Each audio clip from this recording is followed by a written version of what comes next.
Kamakhya temple, the most powerful Shaktipeeth of India, যা অবস্থিত নীলাচল পর্বতে আসামের গুয়াহাটিতে। কালিকা পুরাণ মতে মাতা সতী দেহত্যাগের পর দেবীর যোনি অংশ পতিত হয় এই নীলাচল পর্বতের ওপর।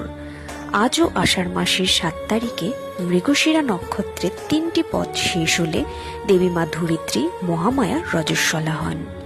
এই দিন মায়ের যোনি অংশকে সাদা কাপড় দিয়ে ঢেকে 3 দিনের জন্য মন্দিরের গর্ভগৃহ বন্ধ করা হয়। 3 দিন পর গর্ভগৃহ খুললে দেখা যায় সেই সাদা কাপড় লাল হয়ে উঠেছে, যা তারপর ভক্তদের মধ্যে প্রসাদ রূপে বিতরণ করা হয়। আজও শোনা যায় এই 4 দিন ব্রহ্মপুত্র নদের জল লাল হয়ে ওঠে। কামাখ্যা মায়ের গর্ভগৃহে পূজিত হন 3 দেবী: দেবী ত্রিপুরা সুন্দরী, মা মাতঙ্গী এবং দেবী কমলা। মায়ের এই মেনস্ট্রুয়াল সাইকেলকে উদযাপন করেই আয়োজন করা হয় অম্বুবাচী মেলার।